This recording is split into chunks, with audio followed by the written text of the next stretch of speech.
Greetings, I'm Jack, 29 years old. When I first met Abigail, the love of my life, we instantly clicked. Our energies connected, we shared interests and had a genuine love for each other. Abigail was not just beautiful and smart, but radiated a contagious zest for life. As we embarked on our exciting journey together, blissfully unaware of the challenges ahead, things were great between us. However, tension arose whenever her parents, Janet and Benjamin, were around.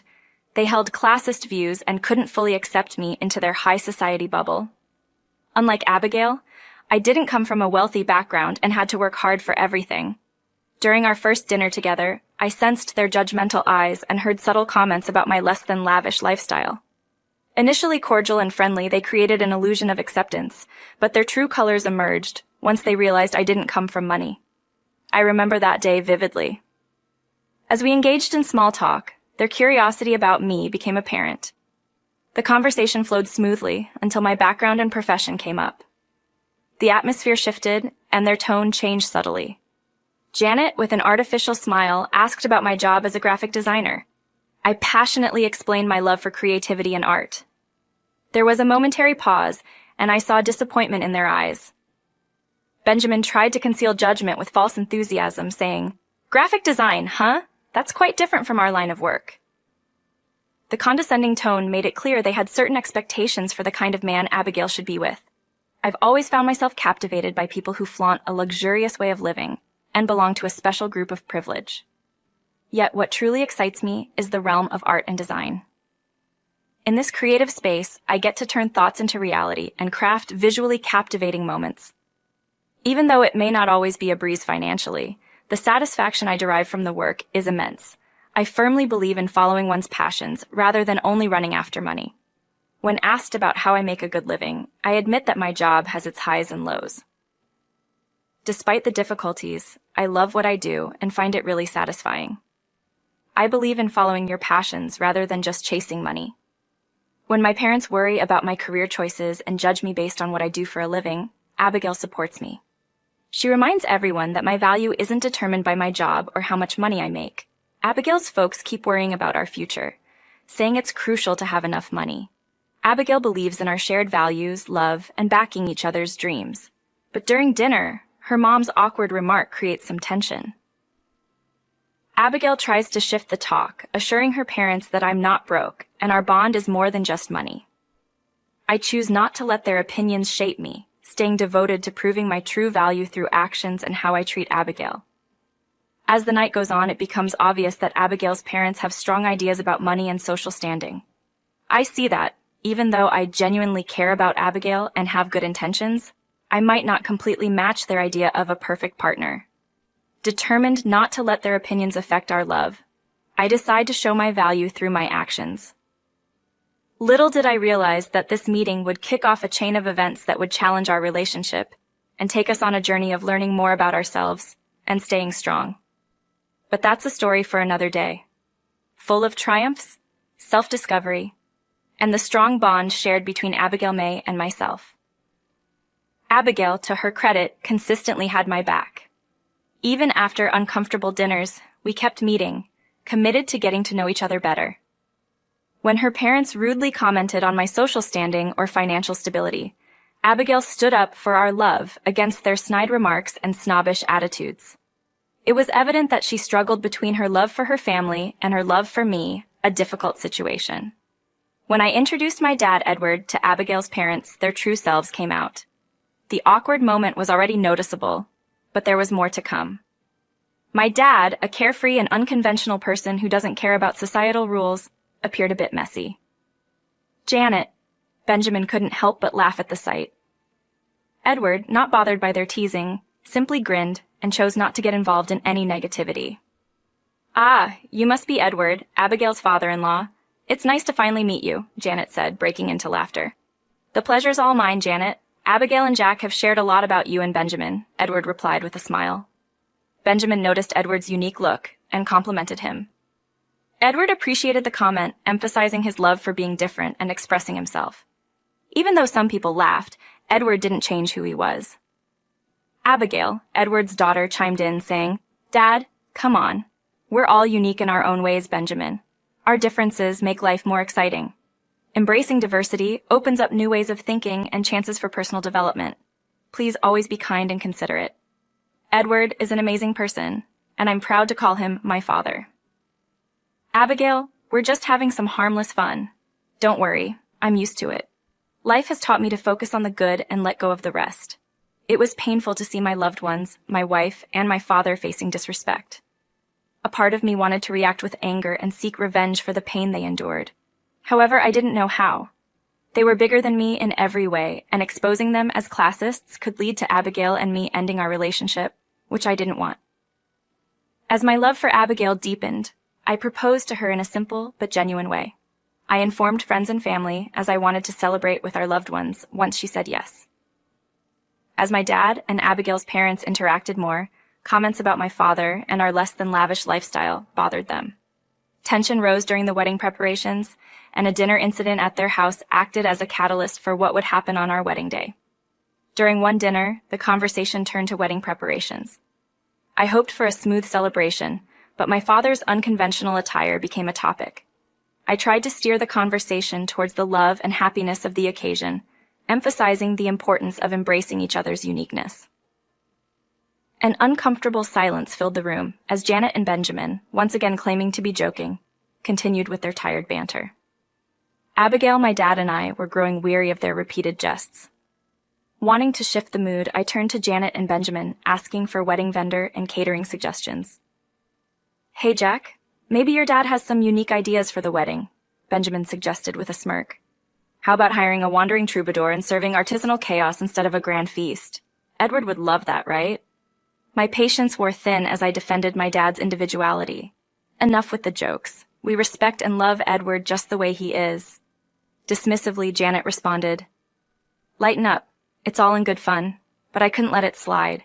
It's not just a joke. It's been going on for 4 months. Edward is important to us, and we won't tolerate disrespect towards him." The tension escalated as my parents and I demanded respect. Even when my dad hinted at financial control, I stood firm, emphasizing the importance of treating loved ones with kindness and acceptance. Ignoring my plea, Janet made a snide remark, implying that our presence was an inconvenience. The room fell silent, the weight of their words hanging in the air. Janet and Benjamin exchanged uneasy glances, realizing the impact of their disrespectful remarks. "Jack, let's concentrate on the joy of your upcoming wedding. Love is stronger than judgments and differences." His words reminded us that love and understanding can conquer challenges. The mood became happier, and we started talking about the positive parts of wedding planning, moving away from the hurtful comments that had upset us before. Despite brushing off those thoughts, they still stayed in our minds. As the wedding approached, we made the last additions, and excitement built up. Abigail and I were super happy, eager to kick off this new part of our lives together. The venue was all decked out with beautiful flowers, and the seating arrangements were spot on. Everything just clicked. On the day of our wedding, as I fixed my tie in front of the mirror, I could feel the excitement running through me. This was the moment I'd been waiting for. My dad walked in, rocking his old lucky suit from his singing days. It might have been a bit worn, but it meant a lot to him. Regardless of any bias, he looked awesome in it, like a quirky fashion statement on a catwalk. "What do you think, kiddo? Do you dig it?" he inquired. "Isn't that my turn to ask?" I quipped. "You got it, champ. Now I'm giving it a thumbs up. Just rock whatever feels good to you. Your vibe is what really counts." Thankful for our support, his smile beamed. He'd always been true to himself, totally owning his uniqueness. I respected him for being so genuine. The wedding was amazing. The sun was shining so bright when Abigail and I promised to love and support each other forever. It was a happy moment with our loved ones all around. The party afterwards was so much fun with music, laughter, and heartfelt speeches. Everyone was dancing and having a great time. But I noticed Janet and Benjamin giving disapproving looks to Edward and his outfit. I overheard their comments, even though they didn't know I was listening. Can you imagine him in that old suit? It seems a bit odd at this lovely wedding. I expected him to wear something more fitting. It's a bit awkward. Maybe we can suggest to the reporters and photographers to not pay too much attention to him. Despite the negative opinions, I decided to concentrate on the love and joy in the room. My wonderful wife looks amazing as usual. My dad, sporting his favorite suit, chatted with guests, exchanging stories and laughter. He didn't let the judgment bother him, showcasing his special charm. As the night progressed, Janet and Benjamin kept making mean remarks, hardly bothering to conceal their dislike for where I come from. It felt like they were set on mocking my dad whenever they could. Every comment hurt more, and I couldn't pretend not to notice their critical opinions any further. I opened up to Abigail, telling her how upset and mad I was. She was really mad, gearing up to talk to her parents, but I intervened. I had my own idea to make a strong impression. I chose to speak directly to Janet and Benjamin, taking them away from the curious onlookers. I met their gaze, my voice calm yet firm. "What's going on? Today is important for Abigail and me, but all I feel from both of you is disapproval and disrespect. Mind sharing what's bothering you?" Janet and Benjamin shared a quick look before Janet spoke, her voice oozing with dislike. "Jack, come on! Don't be so clueless. We expected more from today. We hoped your dad would make an effort, maybe try to fit in with our friends." I couldn't take it anymore. Your snobbish and lack of respect won't go unnoticed. We can talk about my job as a graphic designer, but going after my dad is too much. He's not ordinary. He's one of a kind. Your judgment is awful and says a lot about you. Let's not spoil this awesome day with your negativity. The buzz in the reception hall suddenly hushed. Benjamin observed Janet's behavior and, in a moment of realization, understood that their comments had been heard by everyone. I had cleverly positioned them close to the DJ booth, quietly picked up a microphone, and placed it on the table pointing toward them. The room hushed, with only local news reporters and photographers quickly documenting the unfolding scene. "Your attempt to damage my father's reputation made you unaware of what's happening around you." "Keep that away from me, Janet," Benjamin shouted, seizing the microphone and angrily turning it off. Meanwhile, Benjamin glared at me in frustration, and they both whispered about bribing the media to hush up their snobbish remarks. But the story didn't end there. I grabbed a different microphone and spoke to the audience. "Hello, everyone. Thanks for being part of this special moment. I promise to share everything I can, starting with a little surprise," I said. "Dad, join me up here and showcase your talent." To the amazement and happiness of the audience, my dad walked up to the stage. After a quick introduction, he, being a singing enthusiast, kicked off his performance. He started singing one of the songs he had composed for my wedding. Abigail couldn't help but shed tears of happiness, and the whole room hushed in admiration. It's easy for me to forget that for some folks, listening to my dad sing is like hearing an angel. Even though I'm accustomed to it, his voice remains nothing less than flawless. The photographers came because Janet Benjamin was known for her wealth. They started taking pictures of my father when he began singing. People also took out their phones to record, as Abigail and I danced to the song. It was a unique experience. I glanced at the crowd and saw their jaws drop. They couldn't believe that a simple-looking man with eccentric clothes had such a beautiful voice. Janet Benjamin looked surprised, but also a bit angry when my dad finished his song. The crowd erupted in applause, and photographers and journalists bombarded my dad with questions and pictures. Abigail was the first to speak, expressing how she didn't know my dad could sing so well, and it made her cry.